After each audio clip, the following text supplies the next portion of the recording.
What's good, everybody? It's your boy NicMakesPlays here, and today I'm going to go over the top 5 best decks for rank. These are the top 5 best decks in the game. If you guys reach your goals, whether it's Masters, Plat, Diamond, Rank 1, who knows? This is my opinion, what I think the best bet is, and let's dive right into it. To start, to no surprise, the best deck in the entire game is Ari Cannon. Ari is just insanely strong right now, probably the best champ in the game, and this deck plays to her strengths. Ari is able to safely go for lethal every single turn with elusive. She can attack. She has elusive when she strikes. She swaps out to her right, attacks again. So she can go for 15 damage lethal each turn. If you don't kill them, then that's fine. You recall your allies, cost by 1. You can reuse their powerful effects, and if you do kill them, you win the game. So very, very strong. This deck has answers to just about everything. You have Concussive Palms, Deny, Homecomings. You can go for a game even easier with the Absolver, Twin Disciplines. Quick refuel by recalling Dancing Droplet. You can just swarm the board and get huge card advantage by just Wayfindering Cannon to the field. One of the only decks that can just summon their champions outright from the deck to the field, which is insanely strong. So pretty much all around, a deck that's really resilient against tons of strategies, has a good matchup against tons of strategies, and has answers for all kinds of things. A lot of decks have issues like, oh, in this matchup I can't deal with this, or this scenario is hard, but this deck just pretty much has it all covered. Elusives are also really hard to deal with right now, and this deck kind of emphasizes that to its best ability. So definitely the best deck in the game right now. The next best deck in the game is Scouts. Yes, Misfortune Quinn, which I have a deck video on, by the way. Great to see Quinn, a champion that's honestly not been the greatest throughout Runeterra, shining so strong. This deck's strong because it's one of the only decks that has an amazing matchup against Ari Cannon. Tons of pressure with the Blinding Assault plus Misfortune. You have Scouts. You can just clear their 1 health units, and even if they try and recall them, they're forced to dispel. They don't recall them, you can kill it for free because you have Misfortune's Bullet killing them. You can finish the game with Sit Through the Bolt and Genevieve Elmhart, as well as them going wide and swarming with Mariah Warden. One of the reasons this deck is so strong is that it not only gives Ari Cannon, but also gives control, such as Darkness and Field of Rush. You have Ranger's Resolve, give out allies tough this round, which is amazing against Avalanche. Pressure your board, makes it have to work hard to call your units. Same with Darkness, to try and use Darkness on something. You can Sharp Sight, keep it alive. Range all keep it alive, and just put on tons and tons of pressure, and then just finish the game with Misfortune backed up by a Sit Through the Bowl, Genevieve Elmhart, and a Rally. The next best deck in the game is the deck with the highest play rate. It is the first of the control decks in the top 5. Darkness. This deck has multiple win conditions, the first one being Senna. Senna can outground your opponent extremely hard. You have Darknesses generated every single turn. You can keep killing their card, killing their card, killing their card, till they run out of steam, and you just keep refueling via Senna's effect. Or you have Vygar, and Vygar can actually just one-shot the Nexus.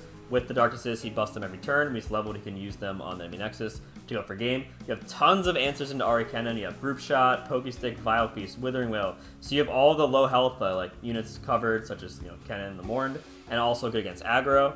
You have Minimorph and Vengeance, which just got buffed. This now is 6 mana, with good against the bigger units, such as like Pantheon, the Arsenal, and stuff like that. Twisted Catalyzer, if you draw this card, your winner goes up like straight up 10%. It's insane. Grant your Darts everywhere, 1 extra damage, and then you can discount them as well, make them fast speed with Senna, and it's just so hard for decks to deal with this strategy, especially once it gets the Darkness generated from going with Senna. You just, they have more Darknesses and you have answers, and then they end up winning the game. Very powerful deck right now. The next best deck in the game is Fizz. Lulu, incredibly strong deck. I'm pretty sure I had like a 68% rate of 75 games. That's insane. 75 games, 68% win rate. Really strong. This deck loses pretty hard to Ari Cannon because like they're able to just full block all your big swings, but you can't block all theirs, so you have more elusives than you. But outside this matchup, you have tons of answers, especially against Darkness and Field of Rush, stuff like that. Against Control, you have your Royal Captain. When you summon an ally with equal less power, you can grant it +1/+1, turning all your mini units into big threats. They work even harder to kill them with their Darknesses, their Avalanches, stuff like that. And they basically just run out of removal compared to how many units you have. You have Burn Reach with Pokestick and get excited to finish them off. In the big game, you can do Lulu plus Flame Chompers. Flame Chompers being a 0/2 challenger, you can just discard it and summon yourself to the field. Then Lulu can buff it to a 4/4.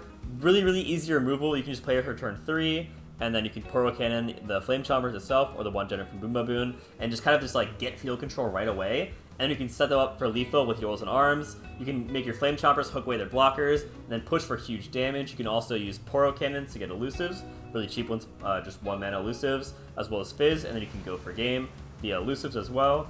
Yours and Arms kind of the main card in the deck that makes you win the game. Give allies +2/+2 this round. If you summon or cast cards from 4+ regions, give allies +4/+4 instead. Extremely strong card and extremely easy to fill conditions of. Fizz is just a 1 mana card, gives you Bilge and Bendel, it's already halfway there. Then the Poro Cannon, the Flame Chompers, the Boom Baboon, the Zion Urchin are P and Z. And then all you need besides that is your Lulu, Zionia, Bomber Twins, Shurima, Lobby Telescopes, Targon, and you can just play this on turn 5 and you'll often just win the game that turn on turn 5, which is just insanely strong to have a win the game button on turn 5 that most decks can't deal with. Very powerful deck, beats a lot of the meta and kind of just like out tiers them, or just is so powerful it can't keep up with everything. I also have a deck guide in this video if you guys want to check it out. Very, very good. Make sure to see that and let me know what you guys think. Last but not least, we have Feel the Rush. Yes, Control got huge buffs this patch. Vengeance going from 7 to 6. Makes you a lot more spell mana to work with and use your other powerful spells. Instead of using them all on the Vengeance, costing 7. Trundle used to be a 4/6, was previously nerfed, now reverted. He's just a wall, easily can transition you from the mid game to the late game to play the Feel the Rush. You have tons of control too. So, I mean, you got answers to everything here. Vile Feast, Flash Freeze, Avalanche. The box is really good in the meta right now. You can ramp, you can heal, answers to wide boards, you can heal again, answers to threats with Vengeance, Ruination to clear the whole board, Atrocity for ultimate win conditions, healing, and then also you can draw Feel the Rush to win the game if you stall it out, which is very easy without control tools, or you can finish the game with Ladros and Atrocity, also huge win conditions, so very powerful deck. A lot of decks just cannot deal with decks with all these removal spells, so definitely the best decks in the game right now. So that's the top 5 decks in the game right now. I think they can reach you to, again, Plat, Gold, Diamond, Master, Rank 1, whatever your goal is. I think all 5 of these decks can do it. Let me know in the comments what you guys think, and don't forget to like and subscribe. And I'll see you guys tomorrow. Peace.